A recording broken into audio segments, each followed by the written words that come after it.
Good afternoon, everyone. I am Susan Glimsher, Director of the Office of Communications, Education and Outreach with the Advisory Council on Historic Preservation.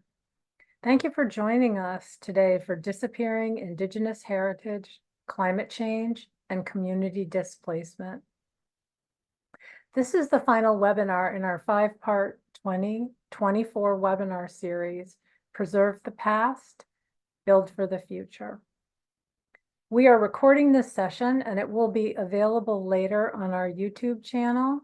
I urge you to go to our YouTube channel and subscribe so that you keep up with all the wonderful things that we are doing. Also, if you need closed captioning, please click on the caption button below.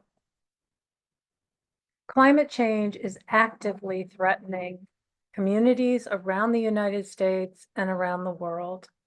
Sea level rise, coastal erosion, and increased wildfires are displacing entire communities and the cultural landscapes they must leave behind. At risk, cultural heritage and historic sites include tribal lands and Native Hawaiian lands and all of their communities. Preservationists and cultural resource specialists are responding to this displacement and loss of cultural heritage by partnering with these communities to discuss ways to preserve their heritage while providing alternatives for their community futures. Before we get started, just a quick word about the ACHP. The ACHP is an independent federal agency that promotes the economic, educational, environmental, and cultural values of historic preservation and advises the President and Congress on national historic preservation policy. The ACHP is comprised of 24 statutory members, and we are the only federal agency whose sole mission is historic preservation. A large part of the ACHP's work is overseeing Section 106 of the National Historic Preservation Act, which requires federal agencies and all those receiving federal funding or licensure to consider the effects to historic properties when carrying out their responsibilities, missions, and their undertakings. This webinar series fulfills several aspects of our mission to educate the public about historic preservation, to bring young people into this field, and to build a more inclusive preservation program. We have had a great lineup this year for Preserve the Past, Build for the Future. You can find the recordings of all of these webinars and more at the link that my colleague, Lynn Richmond, will put in the chat. We are excited about today's guests. They are Dr. Shasta Gon, Chair of National Association of Tribal Historic Preservation Officers and the Tribal Historic Preservation Officer of the Pala Band of Mission Indians. Shasta is also an ACHP member. You guys can turn your cameras on now so everyone can see you.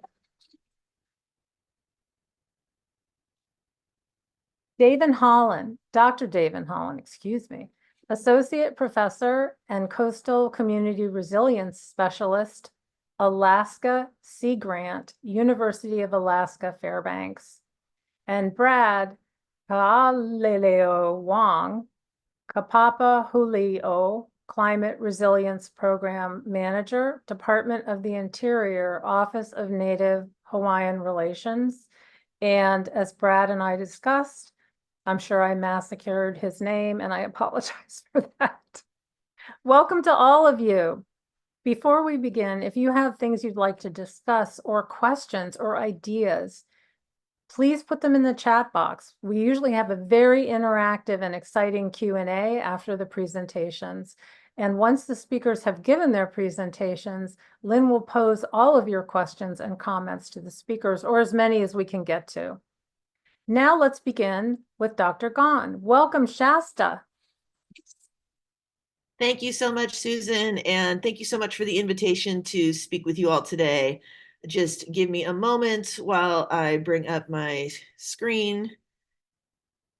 All right, are you seeing that okay? Yes, ma'am. Okay. What I want to talk to you about for the next 10 minutes or so is about how climate change affects tribes. And I call this presentation intangible because many of the ways that tribes are affected by climate change are intangible. And I'll get to what that means as I go through the slides here. But let's start with what people think about when they hear the words climate change. They tend to think of things like melting ice and glaciers receding. They think about things like sea level rise and how some communities may have to move in order to avoid being inundated by rising seas. They think about disasters and weather extremes like more tornadoes and more severe storms. They think about drought. I live in California, and let me tell you, drought is never far from my mind. They think about heat, extreme heat, the fact that we call climate change in many cases global warming. It is global warming that is causing all these changes, and that means a very significant increase in high heat in many parts of the world. And I think of wildfires, the fact that more wildfires are happening in more places around the globe. Again, being from California, I'm accustomed to wildfire season, but we're now seeing fires in the Pacific Northwest, in the northern parts of Canada. And when people hear climate change, these are the sorts of things that they think about. They think about those tangible effects on the environment. But do they think about the effect on tribal cultural resources? And for me, as a tribal historic preservation officer and an environmental director for the Paula Band, I have to think about both of these things. So, what do we mean when we're talking about tribal cultural resources? Something that the ACHP is also very closely involved in protecting as part of its charge of advising Congress and the president on historic resource protection. So just like with climate change, people have certain visuals that come to their minds when they hear those words. When they hear about culture, they think of things like archaeological sites, rock art, artifacts like pottery, and what the nerds among us call projectile points, but others might call arrowheads. But we also have spear points and atlatl points and harpoon points. So those are all projectile points. But that's what people think of. They think of the tangible. They think of the things that they can actually touch and see and feel. And there are effects. There are tangible effects on Indigenous communities from climate change, but they're not just on those tangible artifacts like the ones I just was talking about. There are effects on things like hunting areas. As ice melts, as glaciers recede, there can be a loss of hunting areas. And in places like Alaska, it's not just the receding ice, it's also the melting permafrost that can result in loss of traditional hunting areas. The ground is no longer hard enough, or the ice is not thick enough to be able to support the hunting machines, the snowmobiles and things like that, that allow people to hunt. So there is a loss of traditional hunting areas. That is a tangible effect. Sea level rise means relocation of villages, places that people have lived for generations, from time immemorial in some cases. And yet, as the sea level rises, these tribal folks are having to think about how they're going to have to relocate their communities and leave places that are so closely connected with their cultures and traditions. When it comes to things like weather events, we have the potential for canceled ceremonies. Perhaps that dance that happens at the same time every year is too dangerous because of the risk of tornado. Or what about the risk of not having water for those traditional farming practices? If you're doing something like Hopi dry farming, which plants corn 12 inches below the surface so that you don't need to irrigate it, there's enough water below the surface so that corn can still germinate. But when drought becomes worse, 12 inches is not deep enough. And if you go 18 inches, 24 inches, the corn may germinate underground but never make it to the surface. So we have an impact from drought on traditional farming. When we're talking about high heat, It's changing environments, it's changing habitats, it's making it so that plants and animals are no longer found in the places they used to be found, or perhaps they are germinating or flowering or producing seeds at a time of year that's no longer in line with the traditional calendar. In California, for example, oak trees are not producing acorns at the same time and in the same abundance that they used to. And a lot of that is due to high heat killing off those buds before they can form and produce full acorns.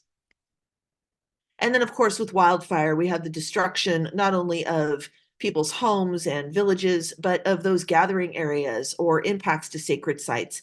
These are all tangible effects of climate change on tribal cultural resources over and above those resources that I mentioned, like archaeological sites or artifacts. But there are also really extreme and important to consider intangible effects on tribes. So when we're talking about the loss of tribal cultural resources and tribal places, tribal traditions and ceremonies, gathering places and hunting, traditional foods, that's an intangible effect because it has to do with identity. I've had Indigenous friends, and I myself am not Indigenous. It's just been my honor to work for a tribe for 19 years. But you leave yourself asking, who am I if I have to leave my ancestral home? What does that mean for me as an individual and as a community if I am leaving my ancestral lands? That's an incredibly deep and sorrowful impact on a person's identity. What about values? If there are certain ceremonies that are important for reinforcing traditional cultural values, perhaps climate change has made it so that certain things don't happen when they're supposed to during the seasonal cycle. If you're part of a culture like a friend of mine who is Dinesh, she's from the Navajo Nation, there's a ceremony for the first snow of the year. What happens if that snow doesn't come because it's too warm? And in the area where she lives, it's just not enough snow for them to have that first snow ceremony where you go out with nearly no clothes on and you roll yourself in the snow to welcome the winter. You can't do that. You're not able to reinforce those important values. You're not able to have a first acorn ceremony. You're not able to have a first wild rice harvest, or even catching salmon in Alaska, in the northwest coast of California, Oregon, and Washington. The first salmon of the season may never come.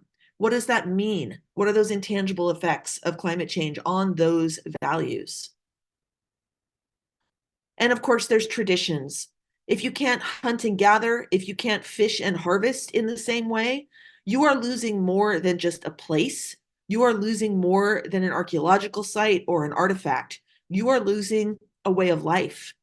And when your traditions and your identity are so closely tied together, and climate change is making it so you have to leave those places you've always lived, you're not able to hunt the animals or gather the foods that have always been important. Even if those things are no longer providing your everyday subsistence, they're still incredibly important. Nobody in Paula, where I work, eats acorn mush as their regular food.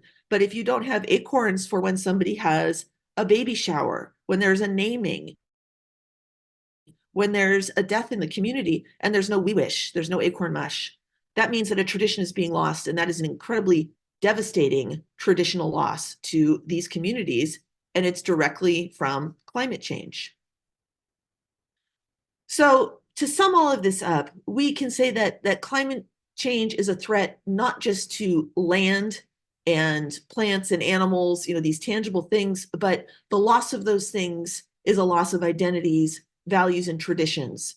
So don't think of it as just being an environmental land and tangible impact. It is an intangible impact as well. And reinforcing that tribal cultural heritage goes beyond what we can touch and see. It goes to values, it goes to stories and histories and myths and creation. It is beyond the tangible.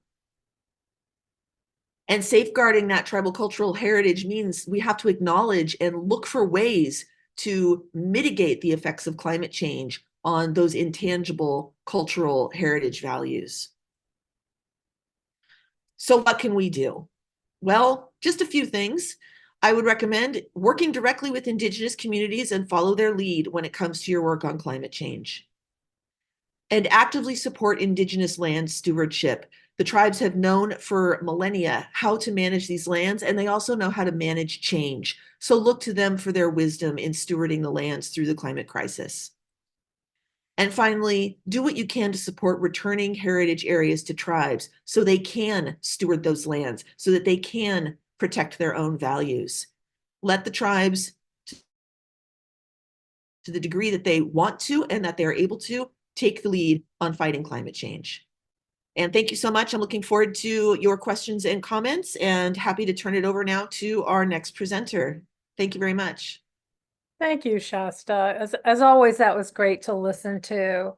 Now let's turn to Davin for his presentation. Welcome, Davin. Great, thank you. And that was a great introduction to give us something to think about. And what I'm going to do is talk more about some of the details here from Alaska. Sorry there. Okay, got it all ready to go here. So yeah, I'm David Holden. I'm the Coastal Community Resilience Specialist for Alaska Sea Grant and a Research Associate Professor at the University of Alaska Fairbanks. And I just want to mention that I live here in Anchorage on Dena'ina land, where I was born and raised, and I respect and honor that. And I've worked with Dena'ina communities here in Cook Inlet for many years. I'm a cultural anthropologist, and I have worked as an archaeologist, so I do have a little bit of that lens. But most of my career has been spent researching the subsistence way of life, rural communities in Alaska. I used to work for the Department of Fish and Game as a social scientist, and managed that the program in Southern Alaska for a long time, kind of documenting customary and traditional patterns of harvest, local knowledge, and I became really interested in how the climate was impacting communities and moved to the university to further that study. And just finally, I also teach anthropology, which I love to do. And so it still gives me a leg in the archaeology world a little bit. Just to give you a little context here, and Alaska has significantly warmed. You know, if you look for the last 25, many years since 1973 to 2022, I live here in South Central Alaska. It's warmed about 3.5 degrees Fahrenheit, but if you can look at the Arctic, it's warming much faster, and this is increasing. The climate is warming faster in the Arctic than any other place on the planet. So how does this impact communities? We have a reduction of sea ice, especially in Western Alaska, where most of the impacts are being felt. That area has soft soils, permafrost that is thawing rapidly, and the storms that come in the fall are much more intense.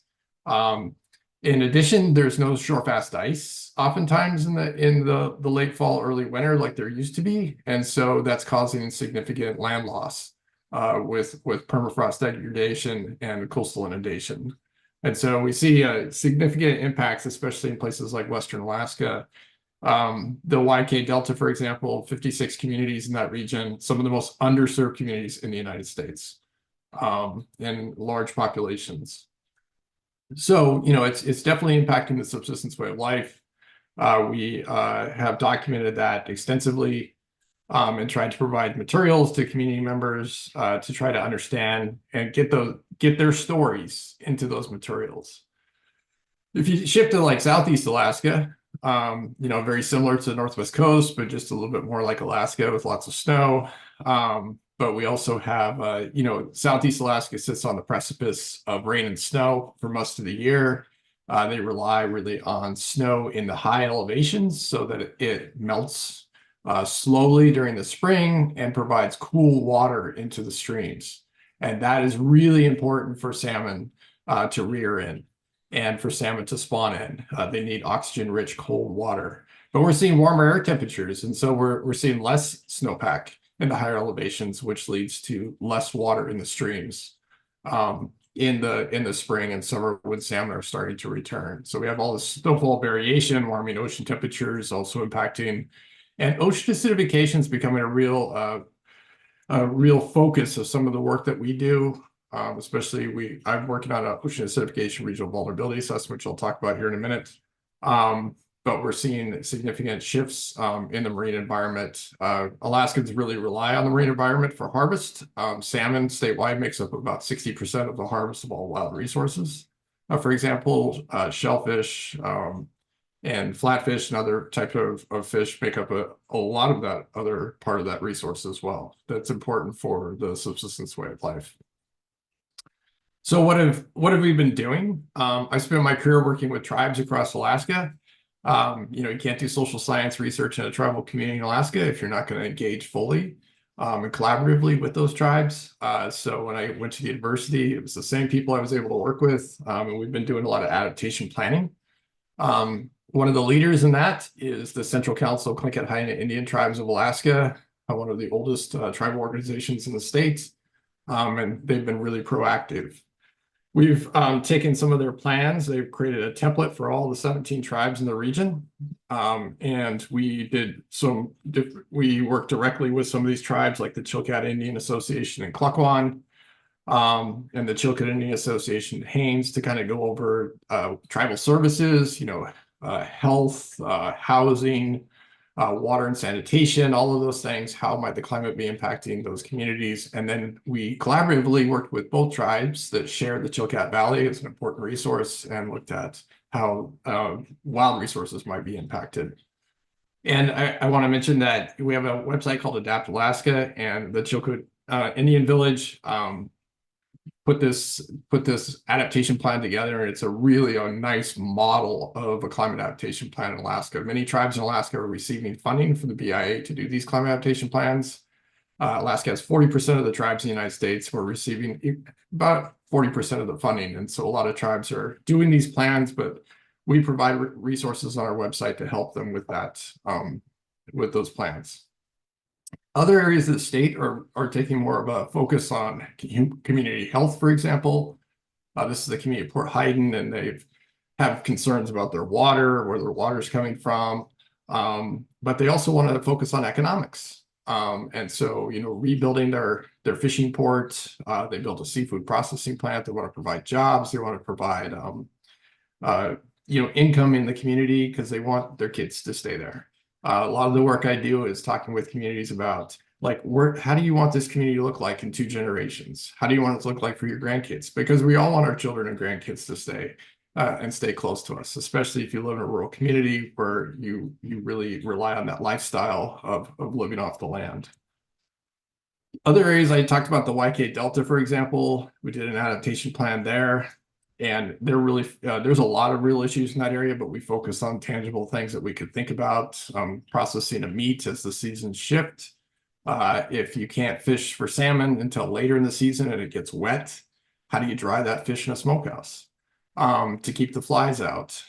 So that's a real problem. Community infrastructure, you can see some of the utilidors that run on top of the ground there. That's how water and sanitation is taken care of.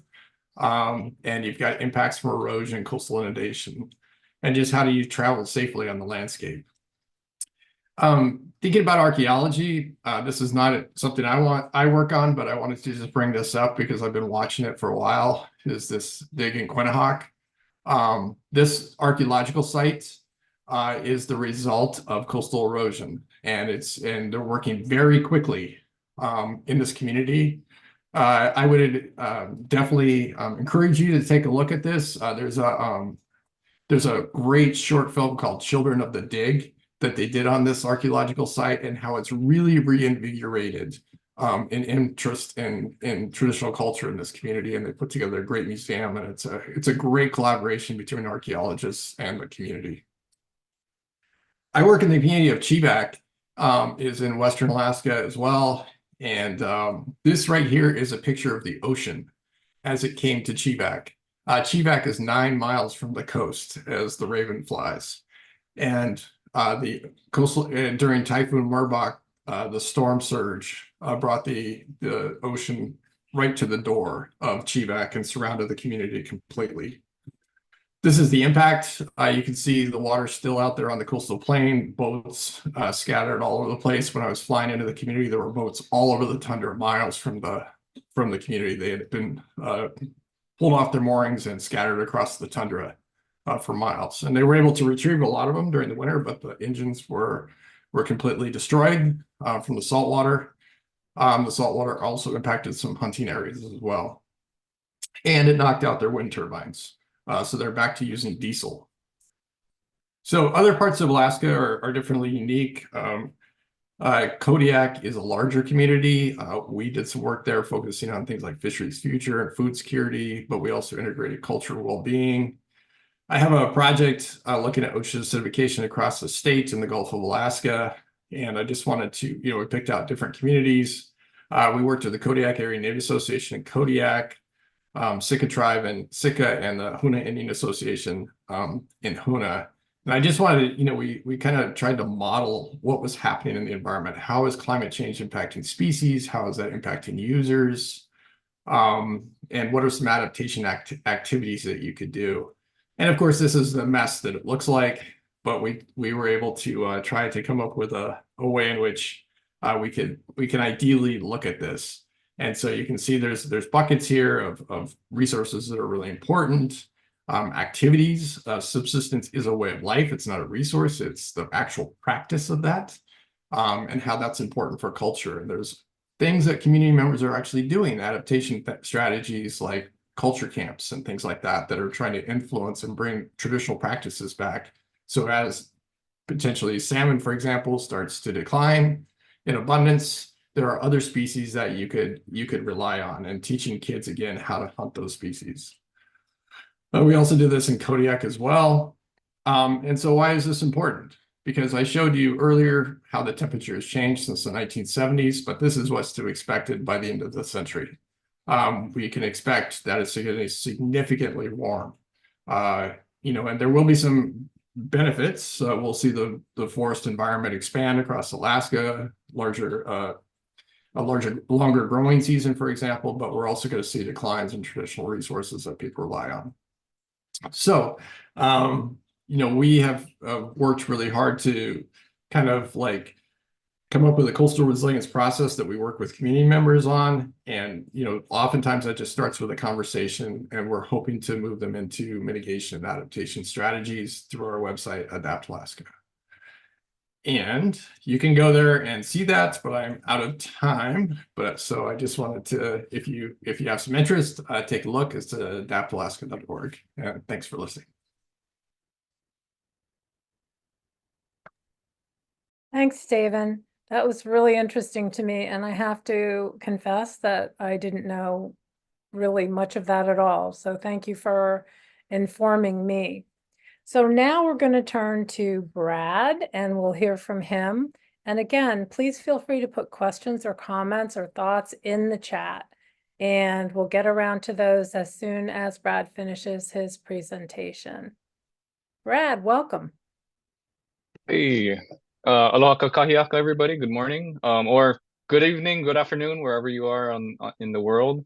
My name is Brad Ka'alaleo Wong. I am from Kailua, Oahu, in Hawaii, and I work for the Department of the Interior, Office of Native Hawaiian Relations. My specific role is the Kapapa Hulio program manager, and I lead this is a grant funding program to help Native Hawaiians adapt and become resilient to the effects of climate resilience or climate change. Sorry, and I wanted to start off with this. We call them olelo no eo, or these proverbs, I guess, or wise sayings.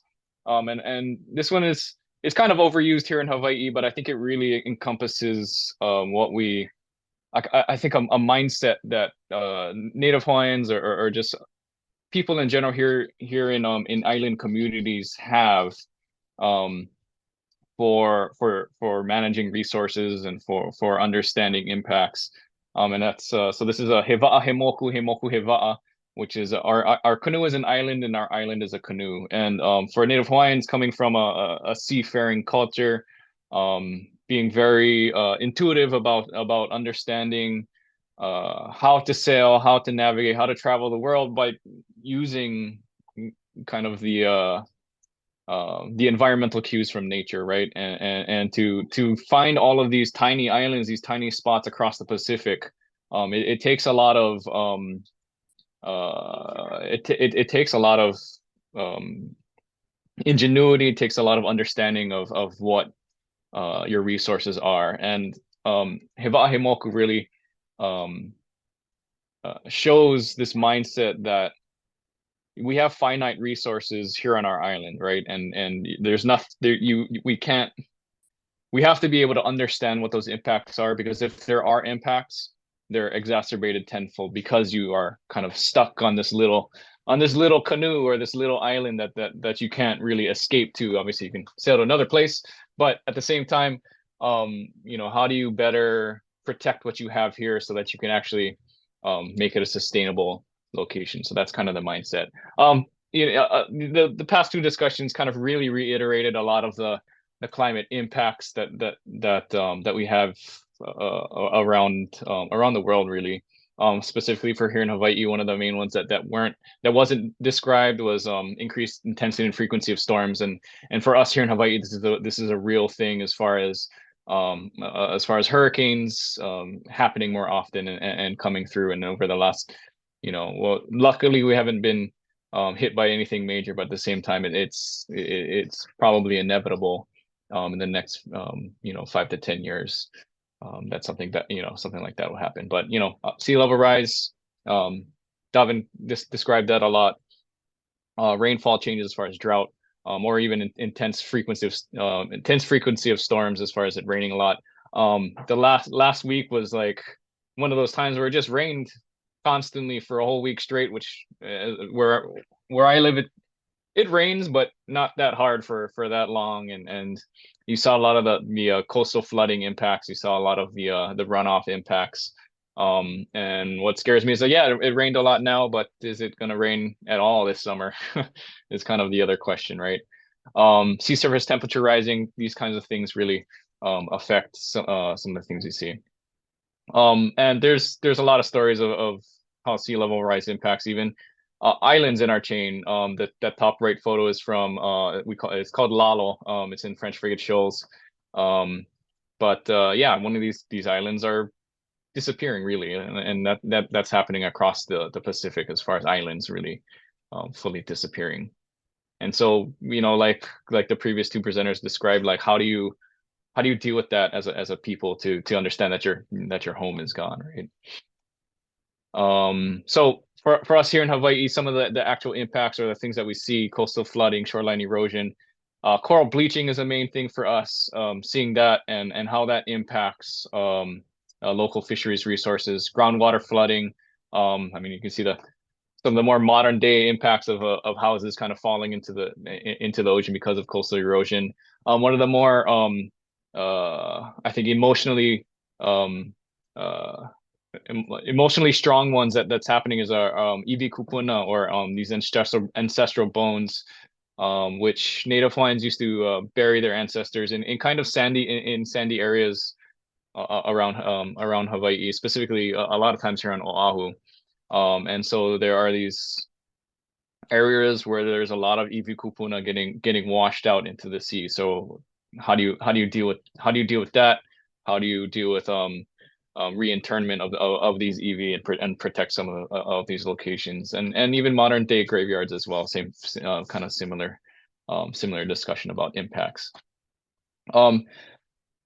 Well, what I wanted to get to, and I think that the other two presenters really described it a lot, is how can we best use Indigenous knowledge to better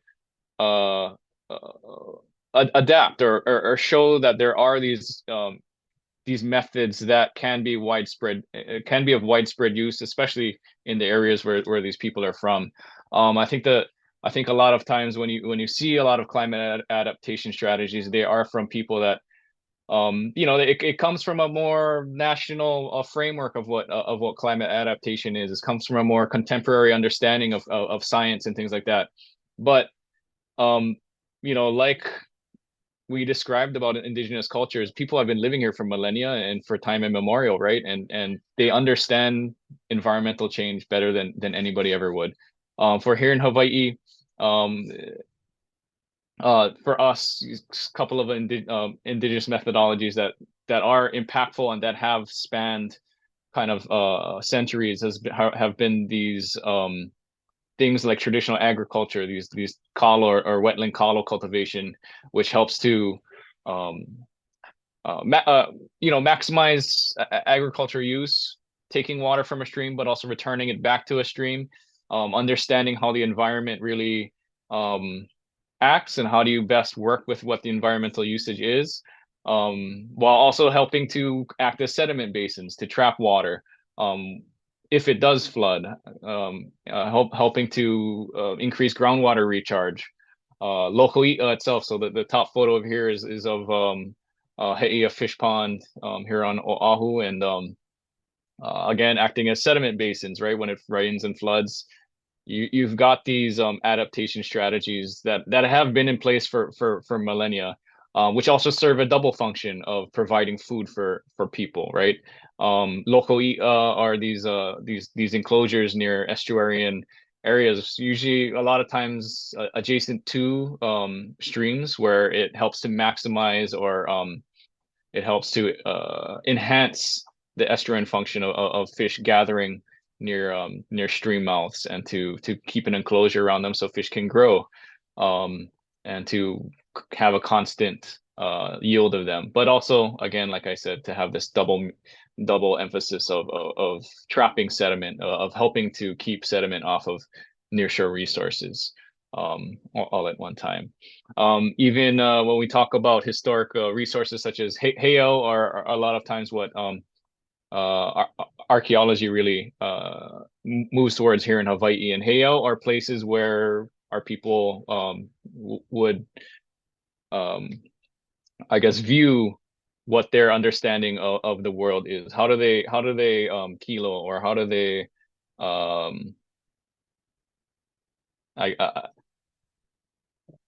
how do you better understand what your resources are, how they're changing, how the world is changing? And I think that's where these Heiau are important, because they were specifically placed in areas to better enhance observation, and they were basically our observation platforms for understanding the environment. And that's something that's important for us here in Hawaii, to how do you support all of these things to continue happening? How can we show as Native Hawaiians that these types of resources are important, and that we can be inclusive of them into moving forward and understanding climate.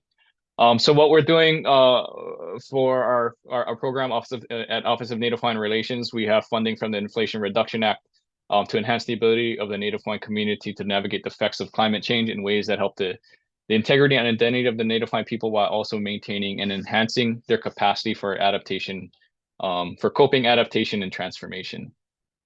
So this grant funding program, are some of the principles that we've made sure we included in it. And how do we find projects is we call this Aina Aloha, or Aloha Aina, whichever way some communities say it differently. But it means a love for the land. Like how do we better encompass our understanding of what our Aina, our resources here are in Hawaii, specifically Hawaii, because without Hawaii, we don't have Native Hawaiians, and without Native Hawaiians, we don't have a Hawaii. So how do we enhance that?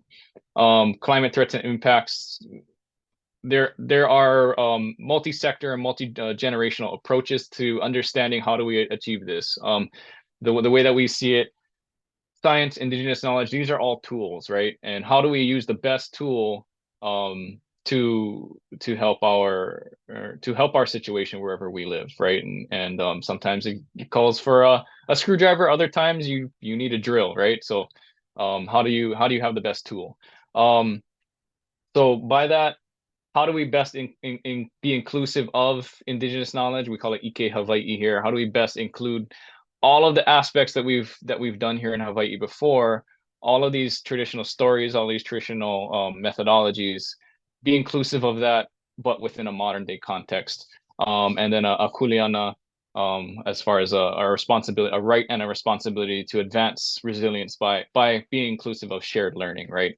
Not necessarily just doing an activity, but how do we share that these things are important? So just different ways that we've broken down funding as far as coping to a disaster, such as the iwi kupuna issue, as coastal erosion, that we say, how do you respond to that? how do you create an adaptation situation as far as, hey, what our ancestors went through for what caused them to actually first build a fish pond, right? And then thinking about policy changes, right? Are there policy needs as far as transformational activities? Are there policy needs that can help us achieve what we need to achieve here in Hawaii? So just a little background on some of the funding that we're going through right now. We had about $20 million, which seems like a lot at first, and then it kind of like goes really fast when when you have $20 million and you got a lot of great projects.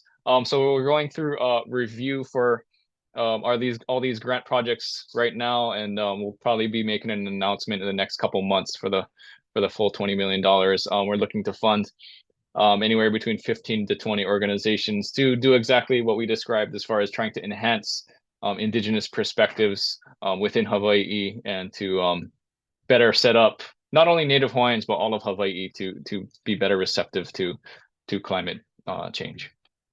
So I think I'm out of time a little bit. I'm looking forward more to questions because that's more fun for me.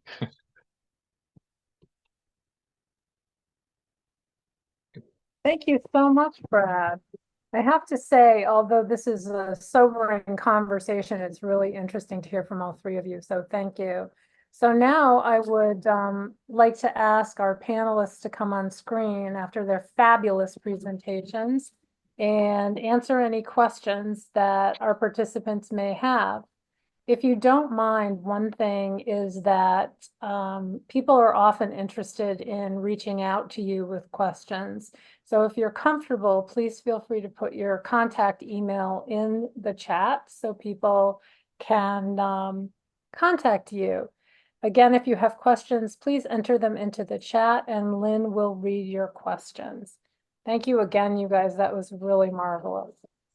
Hi, everybody. I'm Lynn Richmond. I'm the Communications and Public Affairs Specialist at the ACHP, and I'll be posing your questions to our wonderful panelists. And thank you, all of you, for being here today and for your wonderful presentations.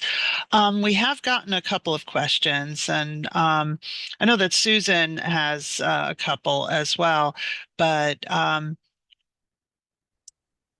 let's see. Narman had posed a question concerning the transhuman lifestyle, highly vulnerable in the face of climate change, as it becomes more challenging to move the livestock. So they are communities that move with their livestock. We notice that they are progressively abandoning their habitats and this way of life. We are trying to motivate them to battle the impacts of climate change together, but they have become too demotivated to show resilience and search for solutions. And the question is, how can we motivate this community, and I would say any community, to preserve their unique lifestyle instead of giving up because of the challenges? Anybody? Well, I'll try. Oh, seeing David's all nice. He's raising his hand. Anybody who knows me knows I just jump in. So yeah, that's a really interesting question. And it's a question that provokes a tension between what we want to do to help and what the community themselves has decided they're going to pursue.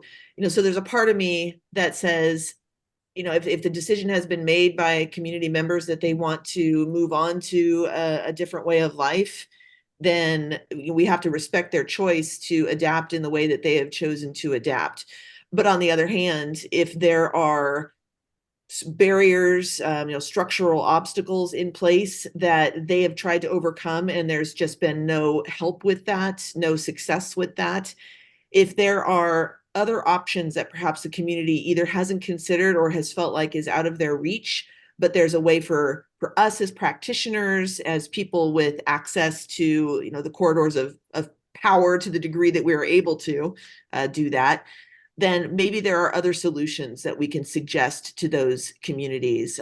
Like David, I'm a cultural anthropologist, and what I have learned is that you essentially have to listen to what the community is telling you, but that doesn't mean that you cannot come in with some more ideas to say, this is a way that we can potentially help you.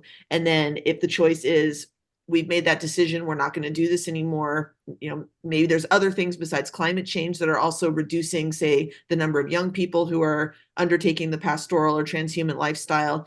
It's sad to lose it, but we can't do a top down. We need you to save this because we want you to. It's got to be the community wants to provide motivation, but then respect their choice ultimately.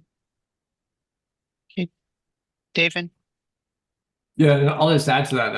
That's a great start. You know, what I always start with is a conversation, and you know, climate is really what I found in working with communities in Alaska is climate is often the tipping point. So there are other things that are going on in a community at a cultural and social level, economics, that are causing some changes in the community. But the one thing I will always say is that, you know, especially in Alaska, Alaska Native communities are highly adaptive. They live in extreme environments. And they have not just survived, they've thrived in those environments.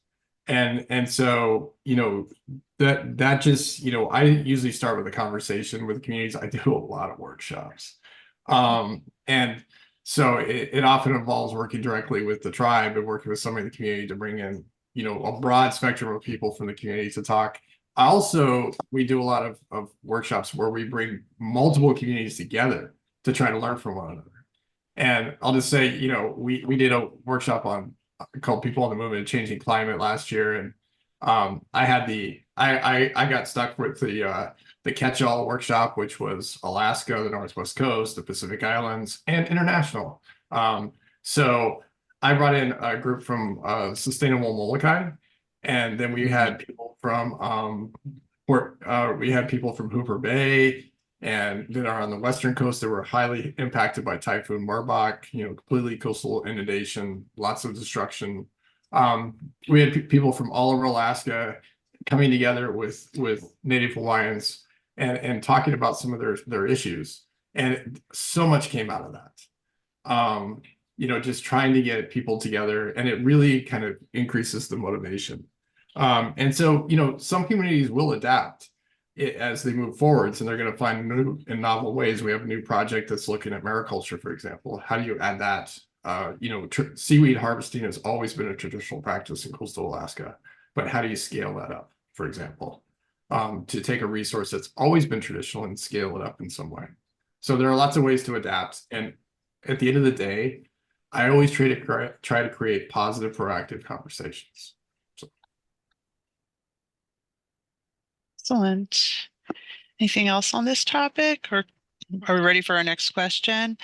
Because we have one from Jacqueline, and Jacqueline says, with climate change, there is an increased risk to elders, especially of heat-related illness, death, given the added importance of elders to Indigenous society as tradition carriers. Are there any specific programs geared toward providing cooling to Indigenous elders? Yes. I want to give Brad a chance in case looks like you were about to speak. Go for it. I was going to say the same thing you did. Okay, no, yeah, go for it. It'll be really interesting actually too to hear what David has to say, because of the in Alaska, it's like air conditioning has not really been a thing until it became a thing, right? You know, and so people who are, you know, again, I'm in Southern California, so a triple digit heat day is hot, but it's not like it's going to make everybody pass out immediately. Whereas if you've got 85 degrees in Alaska, that could be serious. That could cause, you know, heat exhaustion and heat stroke, you know, at 20 degrees cooler than Southern California is accustomed to. But I will just say briefly that a lot of the heat programs that I have encountered have been on the local and state levels. So it's worth looking into that for your local community. I just today signed a contract with the California Department of Public Health. We are going to be doing a 1.5-year project to develop a climate and heat adaptation planning guide for tribal communities for that very thing, to give people resources and ideas for dealing with these high heat days, especially for communities that don't necessarily have access to regular air conditioning, or this is a special thing in California, are subject to public safety power shutoffs, which is when the utilities will shut off the energy in remote and rural communities during high wind events, which are usually correlated with high heat days, so that there won't be any fallen power lines that'll spark a wildfire, which means that your air conditioning doesn't work because your electricity has been turned off. So we are specifically coming up with ways to help people manage and develop things like planning to go check on elders and see if they need a ride to a cooling center. You know, maybe the community has an air conditioned room, and then making sure that those cooling centers themselves aren't just an empty gym that happens to be cool, but a place where there is going to be snacks and things to do, and a television to watch your shows. So that people are motivated, that they're not just going to be sitting in a room like they're in a walk-in refrigerator. So there's a lot of things you need to do to have those plans in place. And so find out if your local community has cooling zones and has plans in place. And if they don't, I put my email in the chat. One of the goals of this plan with CDPH is that we're going to create something that we can then distribute to tribal communities everywhere to be able to follow our lead and take care of some of these things for their communities. Brad, did you want to add anything to that? No, not necessarily. I think Shasta, she described kind of the situation where I was kind of going with it, so it's okay.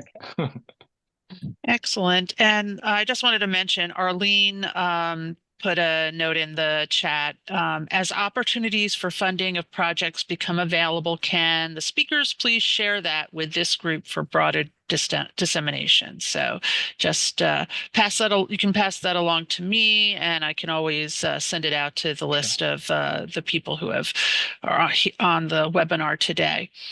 Layla has a question. What do you think is the most important question we should all be asking in regards to cultural heritage resilience in the face of climate change?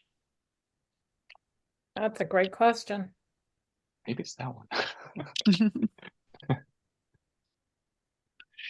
Anybody want to take that? I mentioned one of the digs that's going on in Western Alaska, and the heritage, it's really brought about like a resurgence in interest in culture, especially among the youth. And I think this is a great opportunity for that. Somebody else also asked about burial grounds. In Alaska, we've had this issue in some places, like up in Nome, and those burials are actually in permafrost, and they're eroding away, and mostly smallpox victims from past epidemics. And what they've done is covered them with gravel and actually built these really collaborative projects to make sure that the gravel doesn't erode. And then they've actually turned those areas into cultural areas for like people to gather, so that it actually revitalizes it helps people see that those spaces are there now. And so people take more of an interest in them. And so I think that's one of the things that you can do. It brings those two ideas together, is that you can use this as an opportunity to try to create more of an interest in bringing youth into culture and into cultural preservation, and then also that goes into especially in Alaska and rural communities, living a traditional lifestyle is so important, and passing down to your children. And so, this really helps with that effort. So getting back to that second question about preventing burial grounds from facing erosion and flooding, what is happening in Hawaii and also among the tribes, Shasta and Brad? Yeah, so as far as Hawaii, it's a pretty serious issue that they're getting it's like daily. In some areas, just iwi kupuna or these ancestral bones getting washed in. A lot of activities that are occurring for that.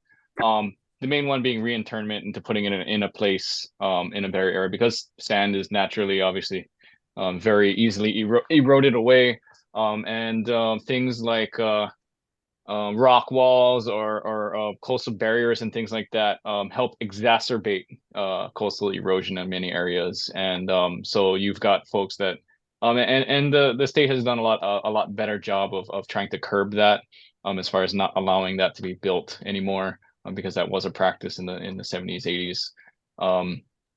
And it's really accelerated kind of some coastal erosion in some areas. So those kinds of policies have been extremely helpful to kind of prevent that. In Hawaii, there's a lot of land stewardship projects that do kind of native replanting of areas and trying to help I guess temper coastal erosion in a lot of areas to try to protect some of these known burial grounds. But reinterment is kind of the main thing. But I think Davin really explained it well as far as these cultural traditions and making them. I mean, I feel like there's a way to make them. I think the biggest question for me is how do we make them so that it's not, I guess, for lack of a better word right now, scary or whatever. That is something that we can be inclusive of here in Hawaii. Speaking from Hawaii, how can we be inclusive of it? How can we get youth to participate? How can we get folks that don't know about it, elders to participate, and to see that these things are important to kind of the continuity of the area. So kind of all wraps into the last two questions. And I'm just going to add with the few seconds remaining, both for that question, but also for the question both Layla and Elizabeth are asking about the best question and what have we learned. I think it's really important to step back from this and realize that it's not just a question of climate change and resilience to climate change. It's a question of justice. And that's both environmental justice, which has become kind of a buzzword of late, and of course, equity and equality. But the reality is that with the communities that are the most impacted by climate change, they're the ones that are the most impacted economically, socially, and politically in a lot of other ways in terms of a lack of access to resources. And so the thing that I had learned is that we're not going to fix the climate crisis and we're not going to make things better for those most impacted if we don't also tackle the equity issue in terms of resources and access to resources. Because right now people are in a place where they might want to have the bandwidth to care about the climate crisis, but first they have to care about whether there's food on their table and shoes on their kids and healthcare for their elders. And until we're able to manage those things, we're not going to be able to manage the larger issues of how climate change is impacting everybody. Thank you. I see one last question that's come in, but I would like to ask my question because I think it's really important. And then we're going to do the last one and close. And I just want to say thank you for those who are leaving us for joining us. And hopefully you will come back in 2025 for another season of webinars. So my question is, it was going to be longer, but hopefully you guys are noticing a difference over the last 6 to 8 years in people's attitudes and the way people are paying attention to this and actually trying to make a difference. So importantly, how can each of us get involved? How do we find out more? How do we know how we can contribute? And also, you guys should be reading the chat because you're getting a lot of compliments. Well, I'll just start. How can you get involved? I mean, first, just listen. I think that our other panelists have said similarly. Listen to what communities need. Do your part on an individual scale, but also pay attention to the corridors of power. And a lot of what we need to do needs to come from the top in terms of regulation and what happens. We get tricked into thinking that it's all on us as individuals. The reality is that a lot of this is on the big, powerful movers and shakers to make the regulations and the rules and to provide the funding. So be engaged politically is my advice. I would echo that. And for me, I think specifically for here in Hawaii, there are, like I had mentioned, in the last 6 to 8 years, there's so many stewardship activities that you can do here in Hawaii nowadays, and it's just it's awesome. It's really awesome to see the work that communities are doing, these nonprofit communities are doing, to try to help better steward their areas. So my thing is, hey, get involved. There's plenty of opportunities out there. Find something local for you that you can help to better understand kind of your local things. And I do think Shasta, I think, hit it on the head as far as being involved politically, or you know, just on that realm. And I think the other thing that I had on my mind was being patient with kind of the process, because sometimes it does take a long time. And even I think a lot of us that work with Indigenous communities, we all know that patience is key as far as establishing relationships, right? The only thing I have to add is, you know, one of the benefits I've seen of creating conversations is getting youth involved and bringing new voices to the table. That's a big one. Oftentimes we have the same people talking, and we need to get new people in the conversation, and youth are especially important. Thank you. So I know we have one more question that's unanswered. Do you three have another minute to stay on for that? I'd just like to say thank you so much for your marvelous presentations. And we look forward to hearing from you again. And then Lynn, would you like to just read the last question? Sure. I'm curious if you've had the opportunities to engage with some agencies, for example, DoD, to discuss how to slow prevent the impacts of climate change as you've described today. What kinds of collaborative work would you encourage, especially in light of military development in the islands? Ooh, they might be directed at me, because there's definitely a lot of military development. Yeah, there's actually a really good program that's come out recently. It's called I'm gonna butcher the acronym, but it's called the REPI program that the DoD puts on. Readiness something prevention. I forget what it's called. If you Google REPI, it comes up, REPI.